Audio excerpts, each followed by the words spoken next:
My 9-year-old daughter married a 6-year-old loser she met 3 months ago. She begged me to pay for the wedding and give her husband a job. I refused. Now they're evicted, living in his parents' basement, and she finally admits I was right all along. I'm 42 years old. I run a creative agency, and what happened with my daughter Madison over the last 2 years basically broke my heart in ways I didn't know were possible. And look, I know that sounds dramatic, but when you watch your only daughter marry someone you know, absolutely know, is a monumental mistake, and you can't do anything to stop it. It's like watching a car accident in slow motion. The thing is, all of this started way before she met Austin. It actually began when her mother and I got divorced about 7 years ago. Madison was 12 when Christine and I called it quits. It wasn't a horrible divorce with screaming and broken dishes. It was more one of those divorces where two people realize they just don't work together anymore and that's it. But what I didn't expect, and I don't think anyone expected, was how quickly Christine moved on. Like, seriously. 6 months in, she was already dating someone new. A year later, she married him. And before I could blink twice, she already had 3 more kids with this guy. 3. And I know it sounds horrible to say it like that, but Madison basically got pushed to the background. I mean, Christine saw her on the weekends she was supposed to, when she didn't have something else to do with her new family, but it was obvious to anyone with eyes that my daughter had been replaced. And that did something to Madison that I didn't know how to fix. I became that overprotective father, the one who compensates for everything with work and being present to the point of probably being suffocating. I took on more projects at the agency, worked like crazy so I could give Madison everything she needed and more. I paid for therapy when she was 14 because I could see she was dealing with her mother's abandonment, but the therapist told me Madison wouldn't open up much. And then came high school, which was basically a complete disaster. When Madison was 16, she just stopped going to school. Not suddenly, it was gradual. She started missing 1 or 2 days a week. Then it was 3. Then she wouldn't even get out of bed. I tried everything. Seriously. Everything you can think of. I talked to her. I yelled at her. I grounded her, took her to more therapy, talked to school counselors, but nothing worked. Madison was in this dark place where she had basically decided that nothing mattered. And I blamed myself. Honestly. I thought maybe if I had been a better husband, Christine wouldn't have left. Or if I had fought harder for full custody. Or if I had done 1,000 different things, Madison wouldn't be like this. Those 2 years were probably the worst of my life. Watching your daughter sink into depression and apathy, seeing her sprawled on the couch all day, watching TikTok or whatever kids watch now, knowing she's wasting her life and not being able to do anything about it, is a unique kind of torture. My mother, Eleanor, would visit us often during that time. She's like 71 now, but was younger then, obviously, and she'd tell me I needed to be tougher with Madison, that I was coddling her too much. But I don't know. I just saw this girl who had lost her mother in a way and thought what she needed was more love, more support, not less. Eventually, after 2 full years, Madison decided to go back to school. I don't know what changed exactly. Maybe she matured a bit. Maybe she got tired of being home, but she went back. And I was so relieved. Like, I thought we were finally coming out of the tunnel. She seemed better. Had some friends again. Was going to classes. It wasn't perfect. She was still Madison. Moody and difficult sometimes, but at least she was trying. I thought things were finally going to get better. And then, 6 months after returning to school, she met Austin. God, Austin. Look, I don't want to be that guy who judges someone without knowing them. But from the moment Madison told me about him, I felt something wasn't right. She was 19, at that point, had just turned 19, actually, and he was 26. That already made me nervous. You know what I mean? Because yes, they're both technically adults, but at 19, you're still basically a kid in many ways, especially Madison, who had been through everything she'd been through. And when she told me Austin was a delivery guy for his parents' bakery and had dropped out of high school, and oh, by the way, had already been married and divorced before, I almost had a heart attack right there. But I tried to stay calm, honestly. I told Madison I was glad she'd met someone, that I'd like to meet him soon. All those things a supportive father is supposed to say. Inside, I was screaming, but I tried not to judge because I didn't want to push her away. I remember talking to my mother about this, and she told me straight up, "That guy sounds like a loser, and you're going to have to be firm with Madison before she does something stupid." But I thought, give me a break. She's barely getting to know him. It'll probably be something temporary. It wasn't temporary. 3 months after they started dating, Madison came home one night with this huge smile on her face and told me, "Dad, Austin proposed." And I just sat there in my home office, with my computer still open with a design project half finished, trying to process what I'd just heard. I asked her if she was sure, if they didn't want to wait a bit longer, get to know each other better. And she looked at me with those defiant eyes she had when she was determined to do something she knew I wouldn't approve of and told me, "I'm sure, Dad, we're in love and we're getting married." I tried to talk to her rationally. I told her 3 months wasn't enough time to know someone well enough to marry them, that she was still young and had time, that Austin was almost 30 and had already failed at one marriage, that she hadn't even finished high school yet. And with each thing I said, I could see her face, closing off more and more, her arms crossing over her chest, her eyes becoming cold. She told me I just didn't want her to be happy, that I never approved of anything she did, that Austin was different and special, and I didn't understand. I asked her to at least let me meet him properly before they made serious plans. Madison agreed, and we organized a dinner at my house one weekend. And look, I really wanted to give Austin the benefit of the doubt. I really did. I thought maybe I was judging him wrong, that maybe there was something about him Madison saw that I didn't. But when he arrived that Saturday night, all my worst suspicions were confirmed in the first 10 minutes. Austin showed up in ripped jeans and a stained t-shirt, which, okay, I don't judge people by their clothes, but he was coming to meet his girlfriend's father for the first time. You know what I mean? A minimum effort wouldn't be bad. And when I asked him about his plans, about what he wanted to do with his life, he basically told me he was happy delivering bread for his parents, that it was an easy job without much stress, and that someday, maybe he'd inherit the bakery. There was no ambition there. No real plans. I asked him how they planned to support themselves when they got married, and he laughed and said something like, "Well, we'll figure it out, you always can." Throughout the entire dinner, Madison looked at him like he was the most incredible person in the world, defending him every time I asked a completely reasonable question. When I asked Austin if they'd talked about where they were going to live, he said they'd probably rent something near the bakery. But when I asked if he'd been saving for the deposit, he admitted no, that he actually had some debts from his first marriage he was still paying off. And I sat there thinking, this guy is 26 years old, has debts, a part-time job delivering bread, and wants to marry my 19-year-old daughter, who hasn't even finished school. It was literally my worst nightmare. After they left that night, I couldn't sleep. I stayed up until 3 in the morning thinking about what to do, how to handle this.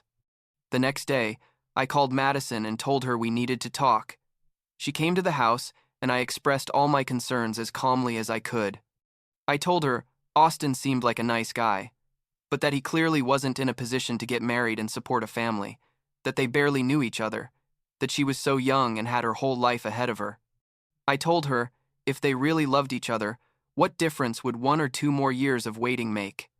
They could live together, get to know each other better, finish their studies, get financially stable. Madison exploded. She yelled at me that I was controlling, that I'd never supported her in anything, that I just wanted her to be miserable like him. That hurt. I'm not going to lie. I reminded her of all the times I'd been there for her, everything I'd sacrificed, but she just kept yelling.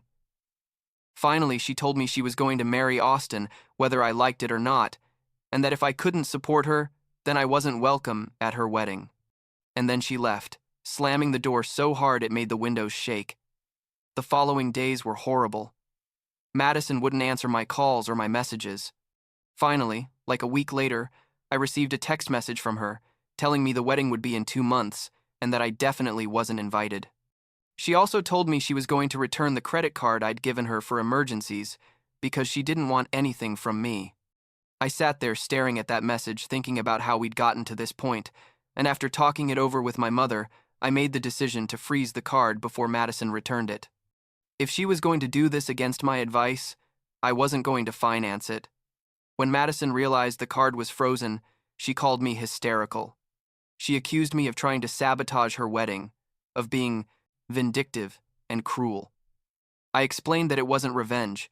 It was simply that I wasn't going to pay for a wedding I believed was a terrible mistake. If she wanted to get married so desperately against my advice, she'd have to find a way to pay for it herself. That made her even angrier. But I stood firm. It was probably one of the most difficult conversations I've had in my life. Turns out, Madison and Austin took out a loan to pay for the wedding. When I found out about that, I felt physically sick. These two kids who had no money, taking out a loan for thousands of dollars for a one-day party. But there was nothing I could do. My mother tried to talk to Madison, went to her apartment. She technically still lived with me, but spent all her time at Austin's apartment at that point, and tried to make her see reason. But Madison told her the same thing she told me, that everyone was against her, that nobody understood her. The wedding was on a Saturday in June. I stayed home that day, feeling absolutely miserable. I knew it was happening because a neighbor, Victoria, who somehow knew someone who knew Austin's parents, had told me some details. It was a small ceremony, basically just immediate families and some friends. And I wasn't there. I didn't see my only daughter get married. Every time I think about that, my chest hurts, but I also know I couldn't be there, supporting something I knew was going to end badly. Things got ugly very quickly after the wedding. Madison and Austin rented a small apartment, and apparently from the first month they had trouble paying rent, plus the wedding loan payments, plus all the other normal bills. Austin kept working for his parents. Madison had gotten a part-time job at a clothing store, but between the two of them, they didn't earn enough. And I knew this was going to happen. I'd literally told them. But that didn't make me feel any better about it. About a month and a half after they got married, Austin showed up at my office, unannounced. My assistant told me someone was there to see me, and when I came out, there he was, hands in his pockets, looking uncomfortable. He asked if we could talk privately, and I took him to my office. He sat in the chair across from my desk and started telling me they were going through a difficult time financially, that things were more expensive than they thought, that maybe they'd underestimated how much things would cost. And then he asked if I could help them with some money, just for this month, until they got stable. I sat there looking at him. This guy who had married my daughter against my advice after I'd specifically warned him about exactly this situation and was asking me to bail them out. I told him no. I told him I'd warned them they weren't financially prepared, that they'd chosen to ignore me and go ahead anyway, and that now they needed to deal with the consequences of that decision. I suggested maybe he could look for a better paying job, or that Madison and he could consider moving to a cheaper place or living with one of their parents temporarily while they saved. But that I wasn't going to bail them out. Austin looked surprised, like he'd really expected me to say yes. He left without saying much more, and about 2 hours later, I got a call from Madison. She was furious, yelling at me over the phone, telling me I was a horrible father, that I was turning my back on her when she needed me most, that Austin was just trying to be responsible by asking for help. I tried to explain that giving them money now would only postpone the problem, that they needed to learn to live within their means, but she didn't want to hear any of that. She hung up in the middle of my sentence. We didn't speak for almost a month after that. And then I got a call late one night. Madison crying hysterically, telling me she thought she was pregnant. My first thought was pure panic, because a baby would only make everything infinitely worse. But I told her to come, home, that we'd talk about this. She arrived like 20 minutes later, alone, looking terrified. She told me her period was a week late, and she'd been feeling sick in the mornings. I bought her a pregnancy test that same night, and we waited together while the results processed. It turned out to be negative, just a scare, probably caused by the stress of her whole situation. That night we talked for the first time in weeks without yelling. Madison admitted things weren't going as she'd planned, that money was very stressful, that she and Austin fought a lot, but then she quickly added that didn't mean her marriage was a mistake, just that they were going through a difficult adjustment. I wanted to tell her I told you so. I wanted to point out this was exactly what I'd predicted, but I bit my tongue. Instead, I just hugged her and told her I'd always be there for her when she was ready to make real changes in her life. A few weeks after that, Madison called me asking if I'd consider giving Austin a job at my agency. She said he was willing to learn new things, that he just needed a chance, that I could teach him. And I had to explain to her, as gently as possible, that no, I wasn't going to hire Austin. First, because my agency is a serious business with clients who pay a lot of money expecting excellence, and I can't risk that by hiring someone with no education, no experience, and no demonstrated ambition just because he's married to my daughter. And second, because mixing family with business almost never works well, especially when relationships are already strained. Madison didn't take it well, obviously. She accused me of denying Austin opportunities, of being elitist and thinking he wasn't good enough. I tried to explain it wasn't personal, that it simply wasn't appropriate, but she didn't want to listen. What did surprise me was getting a call from Christine days after that. Christine, who had basically disappeared from Madison's life, except for occasional superficial visits, was calling me to tell me I was horrible for not helping our daughter in her time of need. The irony was almost comical. I asked her when she'd last talked to Madison before this, and she went quiet. I told her if she was so worried about Madison, maybe she could help her, or better yet, maybe she could have been a present mother in the last 7 years. She hung up shortly after that. The situation continued deteriorating. I heard from Victoria, my neighbor who somehow kept getting information about all this, that Madison and Austin had been evicted from their apartment for not paying rent for 2 months. They moved into Austin's parents' basement, which I guess was better than being on the street, but had to be humiliating for both of them. Austin's parents, from what I understood, weren't happy with the situation either. They'd been against Austin getting married again so quickly, especially to someone so young, but he'd ignored them just like Madison had ignored me. Living in his in-laws' basement put enormous strain on Madison and Austin's marriage, as was predictable, Victoria told me. And yes, I felt bad gossiping, but I also needed to know how my daughter was doing since she wouldn't talk to me. There was constant yelling, that Madison looked miserable every time she saw her, that Austin had started going out more with his friends and leaving Madison alone. It was exactly the kind of collapse I'd feared, and I felt no satisfaction in being right. I just felt sadness for Madison. About 3 months ago, Madison finally called me. Not to apologize exactly, but to talk. She told me things with Austin weren't good, that she felt she'd made a mistake, but didn't know what to do about it. I asked if she'd thought about marriage counseling, and she said Austin refused to go, that he said they didn't need a stranger telling them how to live their life. I asked if she was happy, and she admitted she wasn't, but she also wasn't ready to admit defeat and get divorced after only 6 months of marriage. I told her I understood, but that staying in a miserable situation just because she was afraid to admit a mistake wasn't the answer either. Since then, we've been talking more regularly. It's not like before, there's still tension between us, and she still hasn't said the words, "I'm sorry for everything she said and how she treated me." But I can see she's starting to understand that I wasn't trying to control her or ruin her life. I was trying to protect her from exactly what she's living through now. Last week she mentioned she's thinking about finishing high school finally, that she needs to do something with her life beyond working at the clothing store and arguing with Austin. I told her I thought it was an excellent idea and that I'd support her in that. I don't know how all of this is going to end. Maybe Madison and Austin will find a way to make their marriage work, though honestly, I doubt it. Maybe they'll get divorced in the next few months or years, and she can start over.